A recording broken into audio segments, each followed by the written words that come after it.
Hello everyone, let's education में आपका बहुत बहुत बहुत बहुत स्वागत है।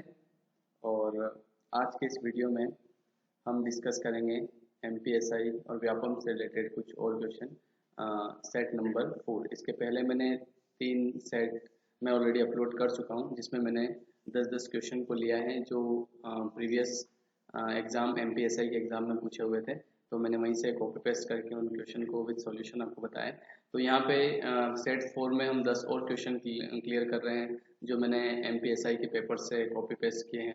तो चलिए हम देखते जाते हैं वन बाय वन क्या क्या क्वेश्चन पूछे गए थे। तो हमारा जो फर्स्ट क्वेश्चन है, ये जो फर्स्ट क्वेश्चन है ये एरर से लिया हुआ है। इसमें आपको एरर फाइंड आउट करना है। तो एक बार देखते हैं क्वेश्चन क्या है। Both Vijayan and Rajan are quite tall but Rajan is the tallest of the two. तो आप गेस कीजिए इसमें क्या आंसर हो सकता है। बहुत ही सिंपल सा इसमें एरर है और ये जो क्वेश्चन है ये एडजेक्टिव से लिया हुआ है और इसमें क्या एरर हो सकता है हम देख लेते हैं। तो चलिए, यहाँ पर क्या होता है कि इसमें लिखा है कि both Vijayan and Rajan are quite tall but Rajan is the tallest of the two. यहाँ पे दो लोगों के बीच में कंपैरिजन हो रहा है और जब भी कभी दो लोगों के बीच में कंपैरिजन होता है तो वहां पे हमको यूज करना होता है कंपैरेटिव डिग्री। तो ये जो सेंटेंस है इसमें सुपरलेटिव डिग्री का यूज किया हुआ है। टॉलेस्ट, इसकी पॉजिटिव डिग्री होती है टॉल, कंपैरेटिव होती है टॉलर एंड सुपरलेटिव होती है टॉलेस्ट। तो इस क्वेश्चन में आप देखिएगा डी वाले ऑप्शन लिखा है ऑफ द टू, और अगर किसी क्वेश्चन में ऑफ द टू होता है तो वहां पे हमको यूज करना होता है कंपैरेटिव डिग्री। तो ये जो क्वेश्चन है इसमें एरर हो जाएगा डी वाले पार्ट में। तो यहाँ पे आपको टॉलेस्ट को रिप्लेस करना पड़ेगा टॉलर से। तो मैंने यहाँ पे एक्सप्रेशन भी लिखा है कि comparative degree is used between 2 person. जब भी कभी आप दो लोगों के बीच में या दो वस्तुओं के बीच में कंपेयर करते हैं तो वहां पे आपको कंपैरेटिव डिग्री का यूज करना होता है। चलिए, आई थिंक ये क्वेश्चन आपको अच्छे से क्लियर हो गया होगा। चलिए हम चलते हैं नेक्स्ट सेंटेंस की ओर। सेंटेंस बोल रहा है, क्वेश्चन बोल रहा है कि pick out the appropriate word to join the two sentences given below. तो आपके जो दो सेंटेंस है, द टेलीफोन रैंग और second sentence I was having a shower. और यहाँ पे जो ऑप्शन है वो है बिकॉज, व्हेन, बट, एंड। तो चलिए देखते हैं हम इसका आंसर क्या हो सकता है। तो यहाँ पे आपको इन दोनों सेंटेंस को कनेक्ट करना है और उसके लिए आपको नीचे कनेक्टर दिए हुए हैं, ऑप्शन दिए हुए हैं। तो आप गेस कीजिए कि इसमें क्या आंसर हो सकता है। यहाँ पर आप अगर क्वेश्चन को सॉल्व करना चाहते हैं तो उसके लिए आप वीडियो को 2 मिनट पॉज कर सकते हैं, देन आप एक्सप्रेशन देख सकते हैं। तो चलिए मैं इसका एक्सप्रेशन आपको बताता हूँ कि सेंटेंस लिखा है कि द टेलीफोन रैंग, मतलब टेलीफोन बजा। I was having a shower, that means कि जब मैं नहा रहा था। तो यहाँ जो ऑप्शन है क्योंकि, फर्स्ट ऑप्शन बिकॉज क्योंकि, तो ये ऑप्शन यहाँ पे सुटेबल नहीं है। क्योंकि ऐसा तो नहीं है कि टेलीफोन इसलिए बजा क्योंकि मैं नहा रहा था, तो दैट इज नॉट पॉसिबल।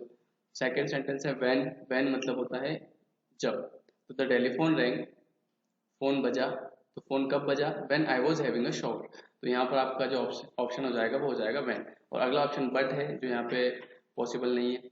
और लास्ट ऑप्शन एंड है, तो एंड भी यहाँ पे पॉसिबल नहीं है। एंड और बट को हम कैसे यूज करते हैं कि जब आपका सेकंड सेंटेंस फर्स्ट सेंटेंस के अकॉर्डिंग इन्फॉर्मेशन देता है तो वहाँ पे आपको एंड का यूज करना होता है। और जब सेकंड सेंटेंस फर्स्ट सेंटेंस के ऑपोजिट इन्फॉर्मेशन देता है तो वहाँ पे आपको बट का यूज करना होता है। तो ये सेंटेंस भी आपको अच्छे से क्लियर हो गया होगा। चलिए हम नेक्स्ट सेंटेंस देखते हैं। नेक्स्ट क्वेश्चन क्या है हमारा।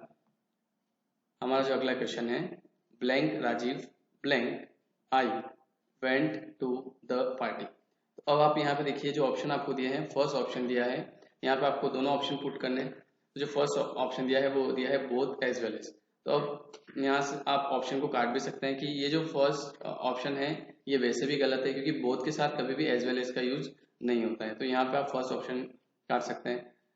दूसरा ऑप्शन नाइदर नो, तो मे भी ये आपका आंसर हो सकता है क्योंकि नाइदर के साथ हम नो का यूज करते हैं।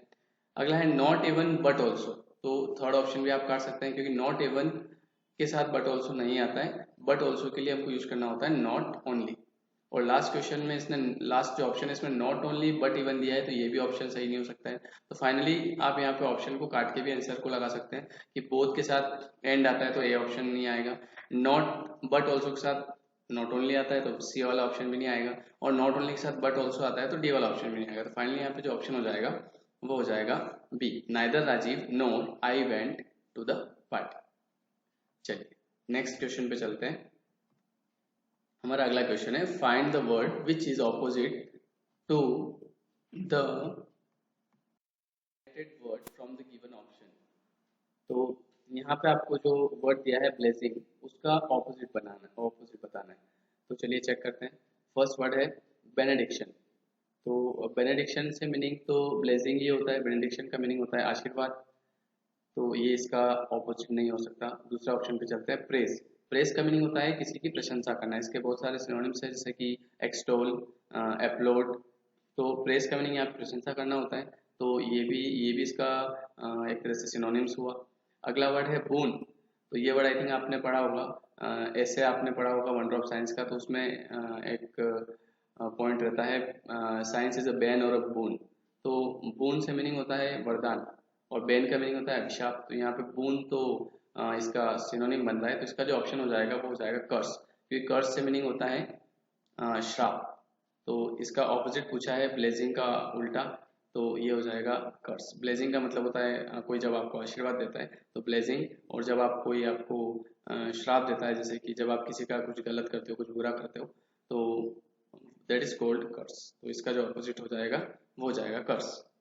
चलिए नेक्स्ट, एंड यहाँ पे इसका एक सिनोनिम भी है कर्स का, एक मेलेडिक्शन होता है। जैसे ब्लेजिंग के लिए बेनेडिक्शन होता है, उसी तरीके से कर्स के लिए मेलेडिक्शन होता है, और एक जैसे बून होता है उसी तरीके से बेन। तो चलिए अगले क्वेश्चन पे चलते हैं। हमारा जो अगला क्वेश्चन है ये भी ऑपोजिट वर्ड ही पूछ रहा है। Find the word which is opposite to the highlighted word from the given option. तो जो आपका ऑप्शन है वो है बोल्ड, जो आपका क्वेश्चन है वो है बोल्ड, तो आपको बोल्ड का ऑपोजिट बताना है। तो चलिए हम चेक करते हैं। फर्स्ट वर्ड है एडवेंचर्स। तो एडवेंचर्स का मीनिंग तो सेम होता है, बोल्ड होता है। टिमिड, टिमिड का मीनिंग होता है डरपोक। तो ये आपका ऑप्शन हो सकता है, क्योंकि बोल्ड का मतलब होता है बहादुर और टिमिड का मतलब होता है डरपोक, और ब्रेव का मतलब बहादुर होता है और डेयरिंग का मतलब भी बहादुर होता है। तो यहाँ पे जो ऑप्शन हो जाएगा वो हो जाएगा बी। मैंने एक वीडियो भी अपलोड किया था वोकेबलरी से रिलेटेड, जिसमें ये वर्ड उसमें मैंने बताया था, तो आप वहाँ से भी इसके सिनोनिम या एंटोनिम चेक कर सकते हैं। चलिए अगले क्वेश्चन पे चलते हैं। हमारा अगला क्वेश्चन है one should respect blank parents as they bring them up. तो यहाँ पे ये एक प्रोनाउन का रूल है, और यहाँ पर अगर कोई भी क्वेश्चन वन से स्टार्ट होता है तो उसका जो पॉजेसिव प्रोनाउन बनता है वो वंस ही बनता है, और वंस में भी अपोस्ट्रोफी एस का यूज आपको करना होगा, क्योंकि यहाँ पे आपको पॉजेसिव केस बताना है। तो इसका जो ऑप्शन हो जाएगा वो हो जाएगा बी। तो ये क्वेश्चन आप याद रखें, क्योंकि बहुत बार एग्जाम में पूछा हुआ है। अगर किसी भी क्वेश्चन की शुरुआत वन से होती है तो उस केस में आपको जो प्रोनाउन है वो वन या वंस ही यूज करना होता है। अगर आपको सब्जेक्ट केस की जरूरत है आप वन का यूज करें, और अगर आपको ऑब्जेक्ट केस की जरूरत है तो भी आप वन का यूज करें, और अगर आपको पॉजेसिव केस की जरूरत होती है तो आपको वंस का यूज करना है। और यहाँ पे पेरेंट्स इज अ नाउन, और before the noun we have to use possessive case, so here the option is ones. Okay, so let's move on the next question. हमारा अगला क्वेश्चन है the servant blank the garbage before the sweeper came. तो ये जो question है ये tense से लिया हुआ है, और बहुत सिंपल सा लॉजिक है। जब भी कोई पास्ट की दो इवेंट होती है तो हमको जो फर्स्ट इवेंट होती है उसके साथ पास्ट परफेक्ट टेंस का यूज करना होता है, और जो सेकंड इवेंट होती है उसके साथ हमें पास्ट सिंपल टेंस का यूज करना होता है। तो इस क्वेश्चन में दो इवेंट हो रही है, द सर्वेंट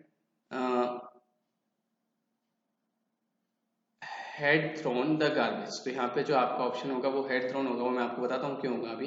तो the servant had thrown the garbage before the sweeper came, मतलब स्वीपर के आने से पहले ही सर्वेंट ने गार्बेज को थ्रो कर दिया, मतलब कि उसको फेंक दिया। तो यहाँ पे दो इवेंट हुई, एक तो गार्बेज का फेंकना और एक स्वीपर का आना। तो यहाँ पे जो फर्स्ट इवेंट है वो है गार्बेज का फेंकना, तो इस केस में जो फर्स्ट इवेंट होती है वहां हमको यूज करना होता है हेड थर्ड फॉर्म। तो इसका जो ऑप्शन हो जाएगा वो हो जाएगा हेड थर्ड फॉर्म। या फिर आप एक ट्रिक भी याद रख सकते हैं कि बिफोर के बाद अगर सेकंड फॉर्म होता है तो उस केस में आपको बिफोर के पहले वाले सेंटेंस में हेड थर्ड फॉर्म का यूज करना होता है। चलिए हम मूव करते हैं नेक्स्ट क्वेश्चन की ओर। अगला क्वेश्चन है find the word which is opposite to the highlighted word from the given option. और यहाँ पे भी आपको ऑपोजिट पूछा हुआ है, और आपका जो क्वेश्चन है वो है एडोर। एडोर का मीनिंग होता है लव और प्रेस, प्रशंसा करना, और वर्शिप। तो यहाँ पे जो आपको ऑप्शन दिए हैं उसमें लव इसका ऑप्शन नहीं हो सकता है, क्योंकि love is a synonym of adore, and press is also synonyms, and worship भी यहाँ पे सिनोनिम है। तो इसका जो ऑप्शन हो जाएगा वो हो जाएगा हेट।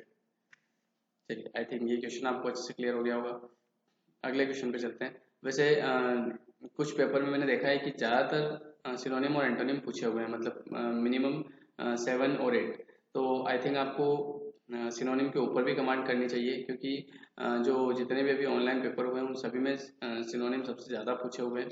तो अगर आपको अच्छे से नंबर कवर करना है, आपको अगर 30 में से 30 नंबर कवर करना है, तो उसके लिए आपको हर चैप्टर पे और वोकेब पे हर चीज़ पे कमांड करनी होगी। अगर आप केवल ग्रामर पढ़ेंगे और अगर आपके 10 नंबर की भी वोकेब आ जाती है, तो वहाँ पे बहुत ज़्यादा इफेक्ट हो जाता है। तो इस वजह से आपको वोकेब के साथ साथ में ग्रामर के साथ साथ में वोकेब पे भी कमांड करनी चाहिए। और बहुत इजीली अगर आप दिन में 10 से 20 वर्ड भी करते हो तो इजीली आपकी अच्छी कमांड हो जाती है। मेरे आप पुराने वीडियोस भी देख सकते हैं, उस पर मैंने इमेज के थ्रू हर वर्ड को एक्सप्लेन किया है, तो आई थिंक वहाँ से आपको बेनिफिट मिलेगा। चलिए हम मूव करते हैं नेक्स्ट क्वेश्चन की ओर। हमारा जो अगला क्वेश्चन है, find the word which is opposite to the highlighted word from the given option. और यहाँ पे जो क्वेश्चन है वो है बेनिफिट। और आई थिंक आप अच्छे से जानते होंगे बेनिफिट का मीनिंग क्या होता है। तो बेनिफिट से मीनिंग होता है एडवांटेज, प्रॉफिट। तो यहाँ पे जो ऑप्शन है वो हो जाएगा डिसएडवांटेज, क्योंकि एडवांटेज बेनिफिट का सिनोनिम है और आपसे पूछा गया है एंटोनिम्स, तो आपका जो ऑप्शन हो जाएगा वो हो जाएगा डिसएडवांटेज। चलिए, तो ये भी सिंपल सा क्वेश्चन है, ये भी आपको क्लियर हो गया होगा। हम मूव करते हैं नेक्स्ट सेंटेंस की ओर। हमारा जो लास्ट क्वेश्चन है, my trainer says I blank win the race if I really work hard.